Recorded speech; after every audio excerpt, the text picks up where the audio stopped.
All right, let's get right into it. We're about to pull back the curtain and decode the hidden psychological toolkit that the world's most successful people use.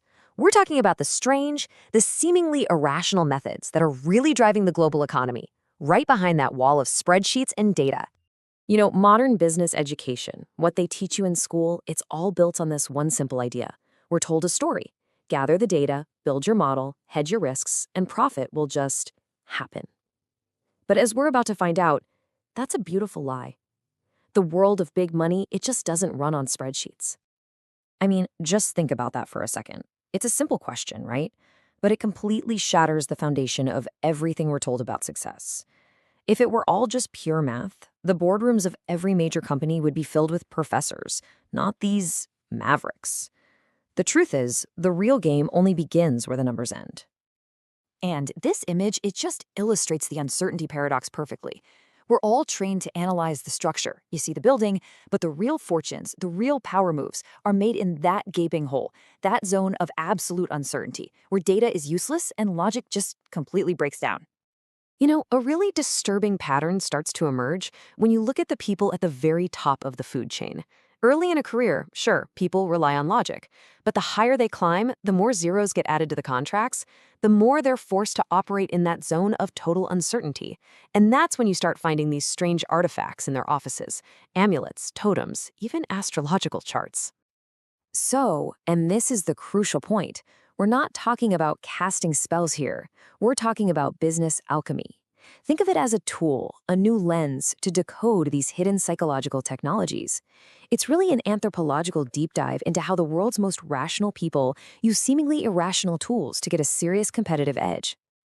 Okay, so how does this stuff actually work?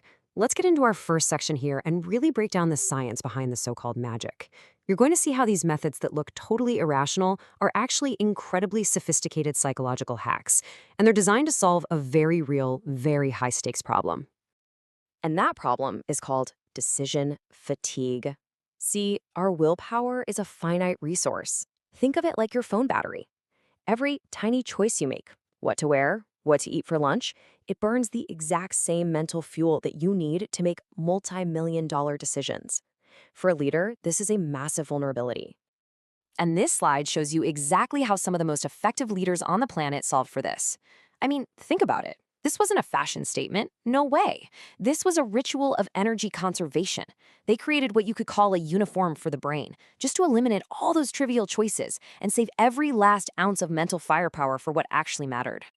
But this goes way beyond just clothes. Take a look at Rafael Nadal, one of the greatest athletes in history.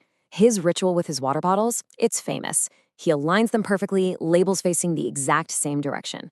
Now, to an outsider, it just looks like OCD. But to Nadal, it's a weapon.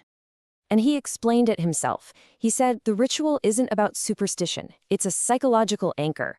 In the absolute chaos of a Grand Slam final, with all that pressure, he performs this one simple, controllable action. And that sends a powerful signal to his brain. Everything is under control. He's creating an island of predictability in a sea of total chaos. So, okay, we've seen how these tools can be used for self-mastery. But what happens when they're turned outward? What happens when they're used as weapons? Well, this is where things start to get much, much darker. The mechanism behind all of this is something called the nocebo effect. We've all heard of the placebo, right? Well, this is its evil twin. If you can be truly convinced that something is going to harm you, your own body and your own mind will actually begin to sabotage you. The belief that things will go wrong literally causes them to go wrong. And this is exactly how it's weaponized. In a hostile takeover, you don't always need to call the lawyers. There are stories of rivals finding things like this: a small bag with some cemetery dirt and bones left right outside their office door.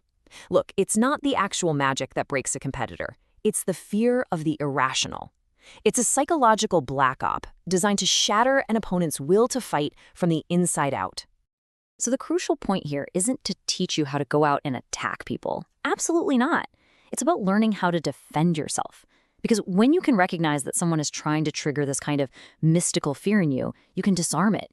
You see it for what it really is, a planned psychological attack. This brings us to our final and, honestly, our most important section. How do we put all of this together? the self-mastery, the dark arts. How do we synthesize it all into a new, more powerful model for success? This is the rational alchemist. They don't choose between logic and intuition. They use both. They understand that to be truly rational means using every single tool that's available to you. They use the machine of data and analysis, of course, but they power it with the deep, ancient roots of intuition and ritual. And maybe nothing captures this idea better than the story of the Nobel Prize-winning physicist Niels Bohr. The horseshoe over his door, it wasn't about belief. It was about pure pragmatism. See, the hyper-efficient person doesn't really care if a tool is scientific or superstitious. They only care about one single thing. Does it work? And that right there is the ultimate takeaway. The world they describe in business textbooks is a clean, predictable game, and it has clear rules. But the real world? The real world is messy, it's chaotic, and it operates by a completely different set of rules. To win, you have to understand the game you're actually playing. The tool to decode all these hidden mechanisms is called business alchemy. If you're ready to stop playing the textbook game and you want to start winning in the real world, it's available now on Amazon.